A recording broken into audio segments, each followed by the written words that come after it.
So, I am going to go through now some of the materials that I recommend for doing this course. So the basic materials that you really need to have are just some pencils. I quite like this Faber-Castell brand. I'd recommend a HB or H for very soft gradations, a harder pencil, then a 2B and maybe a 4B or a 6B. Can be a nice combination, gives you a full sort of range to work with. You can go harder and softer if you so desire, but those are the core ones.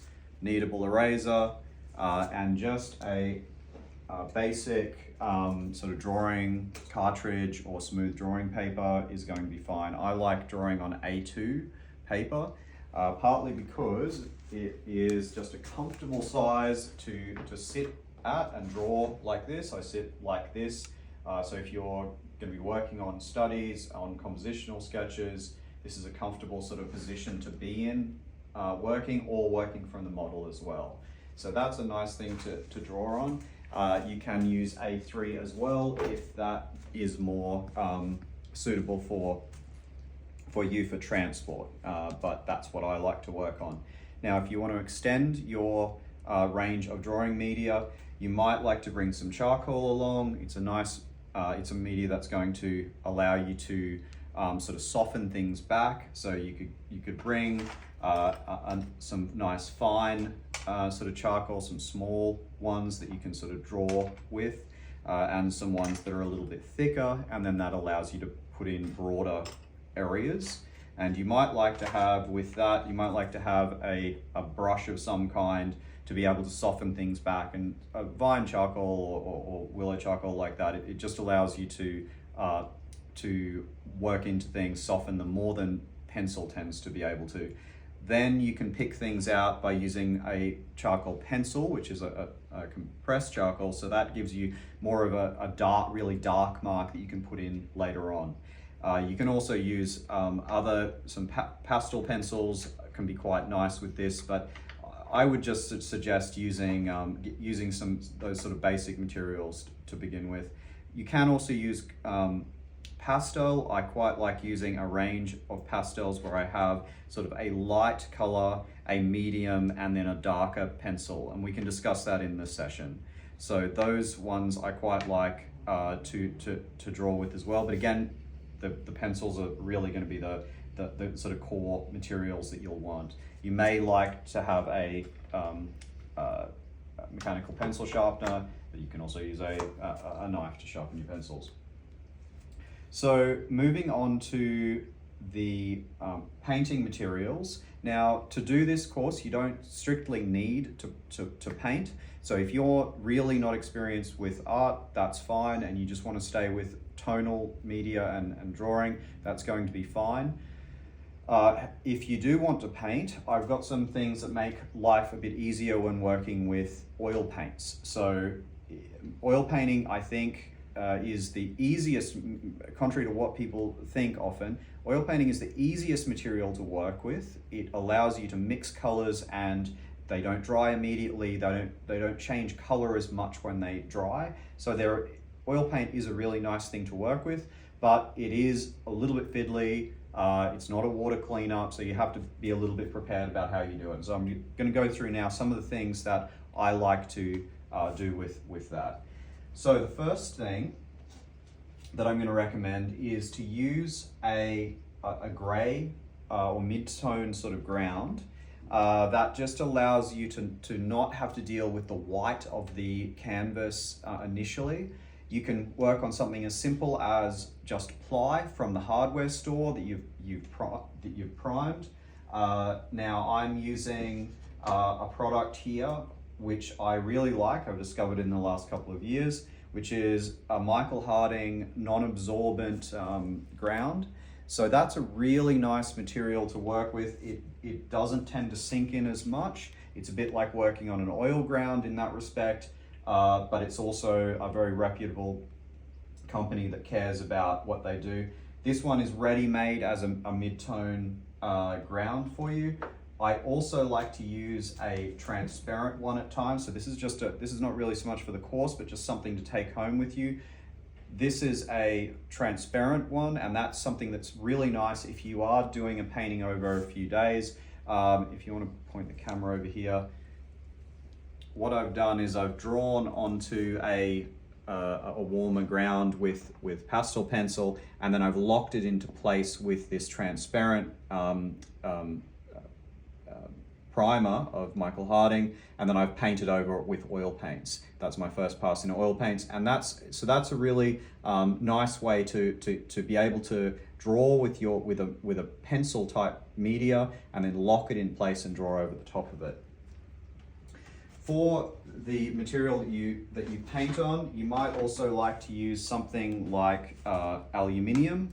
I'll be bringing some aluminium to the class, so you'll be able to buy one of these panels there if you want them. I like to have a box like this. This is just a stationary box from Officeworks, and this is just cut down to fit around A4, just a little under A4 size, and that allows you to put that in there once you've painted on it, and you're not going to get it all over everything in the car or on the way home.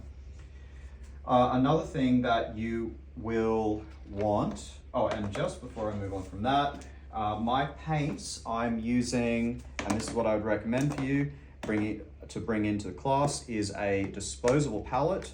And so I am using an A4 disposable palette, and again, a stationary box, a larger stationary box from Officeworks, and that allows me to just package that up. I do this every night, even in the studio, because then I take it and put it in the freezer, and that preserves the paint for a bit longer and allows me to keep using it.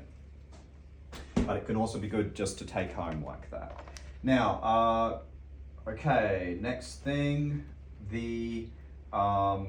in terms of your brushes, I would recommend getting one of these brush cases. It's not expensive, I think it was a few dollars, and it allows you to put your dirty brushes inside and take them home, and you can wash them at home.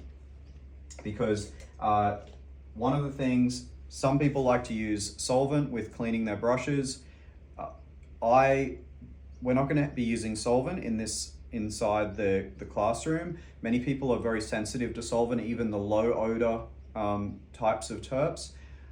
I myself am a little sensitive as well, so I've gone away from using solvent inside my studio. I do use it at times when I need to wash brushes, but I do it outside. What I do instead, if you want to bring the camera around, is I just lay my brushes into a container like this of oil. I'm just using a raw linseed oil. Okay, that's just 100% linseed oil, and I just lay my brushes in there. It's actually quite good for the brushes. It conditions them, versus solvent can sort of dry them out and make them all go not so good. So in terms of medium, then, do you want to just go back over here and I'll come back?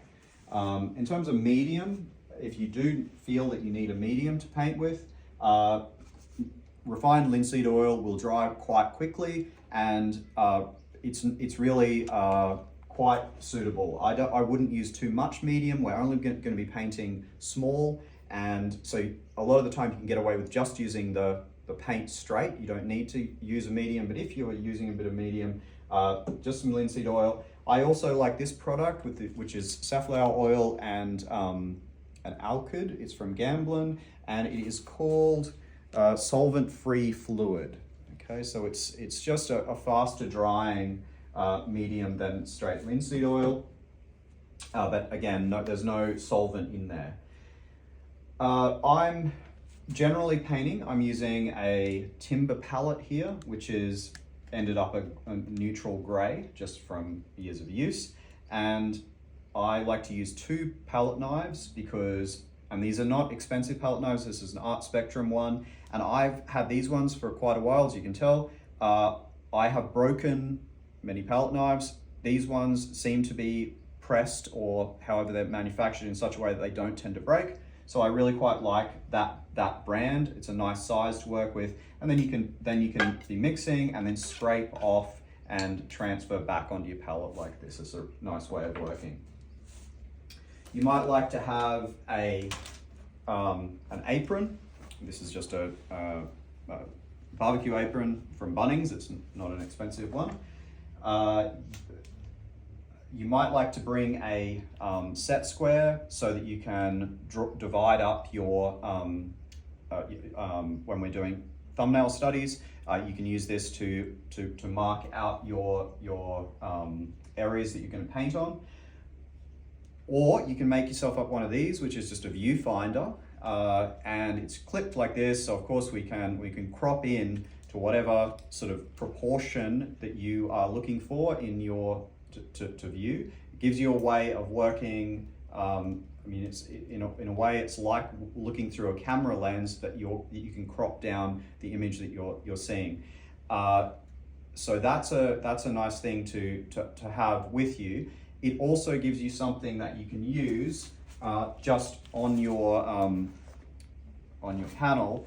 Put that down. You can mark out consistent shapes to like this. You can mark out consistent shapes to do your thumbnail studies. So you can use it in both ways. Now, next thing.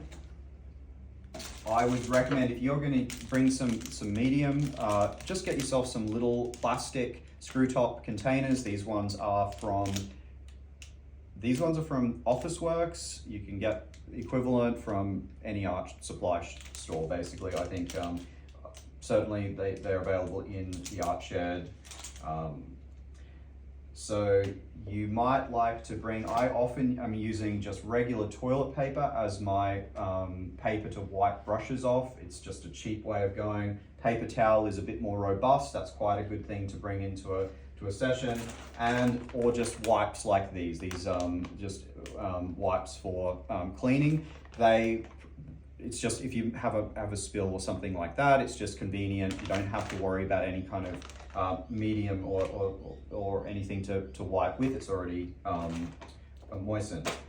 You will want some rags. This is just t-shirt material that's torn up, so that's something that you'll want to have with you probably as well, because that gives you something that you can wipe with in a canvas if you need to.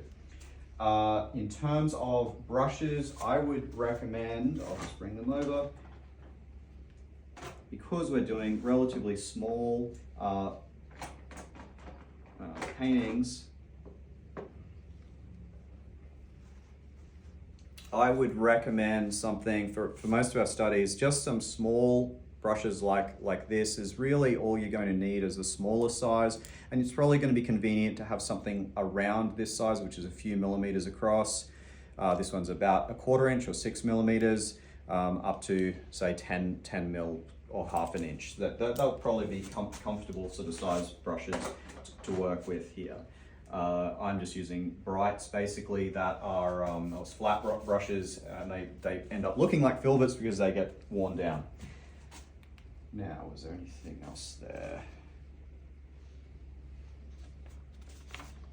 The paint, the selection of colors that I'm using, I've discussed that in a separate video that you'll find in the notes. And I've got in the notes a page just showing what colors and what brands I'm generally using, the ones that I quite like.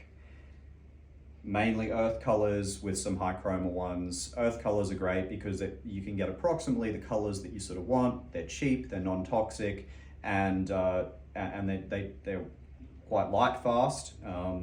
And then you can use the higher chroma colors just to push them around and push them in different directions. And that's what the other video talks about, is just navigating color space. If I've got a neutral sort of brownish color, I want it redder, I can use a higher chroma color to push it towards the red or the blue, as you like.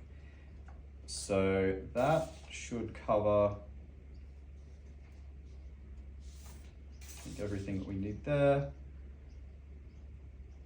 If you have a box easel or an easel that goes onto a tripod, you're welcome to bring that along. That's a very efficient use of space, so that could help us with the space and give you a little bit more flexibility about where you stand. Although I will have some desk easels and standing easels as well. You may like to bring a sketchbook as a way to contain your studies and also your notes from the course. I think that's a good thing to have. If you've got any sort of, I really want this course to meet people wherever they are. So if you've got projects that you're currently working on, particularly if you've got mood boards, if you've got things that you're sort of aiming for that you already know, I really like this style of artwork, that's great, bring them along. And if you have, and feel free to print out some of either your own work to indicate what you're doing, or print out some masterworks, something that you're trying to emulate, something that you admire. So that sort of thing will be useful to help me to give you the best advice that I can. And I think that just about covers it.